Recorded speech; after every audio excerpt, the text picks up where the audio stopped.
the world's most advanced cold wallet for the new generation of cryptocurrency lovers. So if you are interested in buying this decent wallet, you can find a link in the description down below where you will get a 20% discount. Thank you very much, and let's dig in the video. What's up, XRP family? Thank you guys for joining the video for today. Just wanted to share some interesting videos with you guys because Ripple is really making some crazy moves out there, guys. So yesterday was day one of Ripple Swell. Today is the second day and we have some interesting stuff. Let's take a look. Ben Armstrong is tweeting out XRP has purpose in the cryptoverse. That purpose will be fulfilled when its fundamentals will take the token to new heights. XRP Army, not to mention Flare Networks. Members of the SEC either running away and closing the case or slapping some weak fine against Ripple. XRP will be relisted on Coinbase and other exchanges, and the feeding frenzy will ensue. But the fundamentals of XRP is what's going to take it to the moon. XRP has been working hard in the background of this SEC mess and laying the groundwork for expansion in the central banking system to settle cross-border transfers, but also as the crypto solution for all of Asia. Story after story has come out this year about XRP forging new partnerships with central banks and wire services all throughout the APAC region. That's enough to make an XRP holder giddy with excitement. But XRP is more than just a quick token. It's got Flare. The Flare network is the killer XRP app that opens up DeFi and NFTs to the XRP Ledger blockchain. Potential here is massive, and the developers on Flare network are doing their best to get Flare ready in time for the coming mass adoption. Within hours of the SEC either running away. So Flare is gonna be huge, guys, but we're still waiting. Songbird is very successful. It's a good testnet for Flare networks. So we're gonna be seeing a lot of stuff in the coming months from XRP, guys, and it's gonna be very interesting. I hope that crypto is at a point where folks have more choice and can potentially safeguard their assets. Ripple's Ash Globe says, in the event of a financial meltdown or government insolvency, if you use decentralized technology, I think that it's safer. Very interesting and very correct what he's saying, guys. Let's take a look. We were very early in this industry, essentially starting when there was the great financial crisis. How do you think crypto would do during another financial crisis? And it's not going to happen tomorrow, of course, but it's going to happen at some point in our lifetime. Well, I definitely have like more gray hairs since I've been up and down, You're doing okay crypto. But listen, I never hope for a financial crisis, but I hope that crypto is at a point where folks have more choice by using crypto and can potentially safeguard their assets by using decentralized technology. Hey, I'm not even concerned with just a financial meltdown, but what happens if governments go insolvent and you have your assets in an Argentine peso or Venezuelan currency? And I've seen high adoption rates for crypto in those countries because it provides them financial future in case a government goes insolvent. But the same thing is true in case of another financial meltdown. If you use decentralized technology, I think that it's safer and it's decentralized in the fact that it's not reliant on one financial institution. Today, most of the world, as we learned from 2008, is reliant on 4 or 5 global money center banks. I think that's a problem, and we saw the repercussions of that. Why is it a problem? Well, it's a problem is because really folks are dependent on each other, and if one goes insolvent, it's sort of like a dominoes. The rest of them go insolvent. And as a business school student in 2008, I learned about how fragile this world was.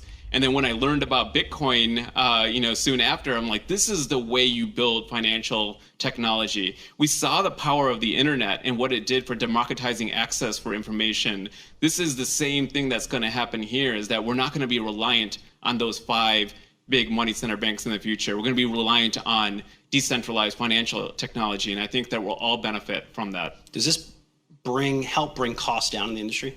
We've seen our own customers benefit from bringing costs down, and the reason is that it takes the middlemen off, out of the supply chain. We saw that with cross-border payments. There's fewer middlemen, there's fewer intermediaries for the transaction to go through. If you reduce the number of middle men in a transaction, the costs go down.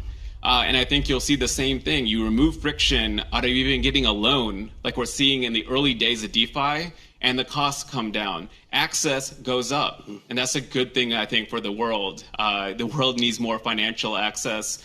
The world needs more financial tools for everyday people around the world. Very, very interesting, guys. I think this is really the future of our financial system, because we don't have to rely on banks anymore. We can do our own stuff. We have the control, we have the keys, we are in control of our own money, which is how it should be from the beginning, and not giving that power up so others can do what they want with our money. So here we have from Ripple, founder of Compound Finance, talks about the future of DeFi for institutions and the hurdles that need to be overcome for adoption. Let's take a look. I think the fundamental demand for DeFi is measured in the tens of trillions of dollars. The demand to borrow and the demand to trade are just massive. And we're really at the starting line of a very long journey and marathon today. And, a few years ago, when Ashish came to our office, I don't even think DeFi was a phrase yet, necessarily. That's how early and new this opportunity is. And the biggest blockers and impediments are as follows. One is the user experience of DeFi. Oftentimes, we're at a very early stage where most of the usage are people and institutions, using smart contracts deployed onto a blockchain or using a decentralized system directly. This is very technically cumbersome. Over time, we're going to see this cumbersome activity abstracted away, where you're going to see financial products being built on top of DeFi. You're going to see institutions using DeFi. You're going to see the economics of DeFi, but it's not going to be as difficult. And it's going to be embedded into easy to use, products, services, and markets. Very interesting, guys, because this is what is about the future, right? I mean, people want to invest their money and see a safe return on it and not be in constant fear of losing their value of money. And this is actually what DeFi is doing, guys. It's really the future of our financial system, but it will have some other packages. It will have some other things around it than it has now, because it cannot be provided to the people at the moment. So that's how early you actually are if you are into DeFi right now and if you're investing in crypto. Just saw Crypto Narcissist pointed this. Ripple said it will also offer its financial partners lines of credit through XRP to avoid them having to pre-fund accounts for Liquidity Hub. You want to get rid of Nostro Vostro, you're going to need XRP. Guys, this is just so huge. This is like, people don't understand how big this actually is. And I don't care about the XRP price right now. I really just care about holding this digital asset, because it's going to become so valuable at one point, because I'm looking at what Ripple is doing. They're literally the go-to digital central hub for liquidity, and they're gonna be the most big one in the industry, which is huge. So here we have Digital Pound Foundation. Tomorrow we discuss the future of the digital pound with the Bank of England, Ripple, Quant Network, Electroneum, Avalanche, Accenture. Look at that, guys. So huge. So they will have a meeting at 10 November, 3 p.m. It all begins in London, guys. It's gonna be very crazy. I hope you guys are paying attention now, because you really should. XRP is not a security. So Global ID, I don't know if you know, guys, but they are giving credit and debit cards of XRP, use your card at 50 million merchants and ATMs worldwide, which is amazing. And this actually says that XRP is definitely not a security. Very interesting, right? 1 year update, Bitcoin 333% versus XRP 411%. One is reaching its ceiling, the other is about to get legal clarity. You have to be delusional to deny the better investment right now. Now, everyone knows that XRP didn't reach all-time high yet. If you think it will not do that, guys, very, very soon, you are very, very delusional. It's very obvious what is the better investment now. And this is not financial advice, by the way. But XRP will at least be $10 at the end of this year, guys. I really hope you can understand and see that, and do not be hallucinated or actually driven by the price right now. Just focus on the utility and you will see and you will be rewarded. Here we have 5:55 p.m. like London time. Prepare. This is not a test. Exchanging CBDCs in international trade could be a nightmare without a common currency. So here you can see, guys, they're all referring to what's coming, and it's coming very, very soon. Here we have a Pool tweet versus Ripple Swell tweet. Very interesting.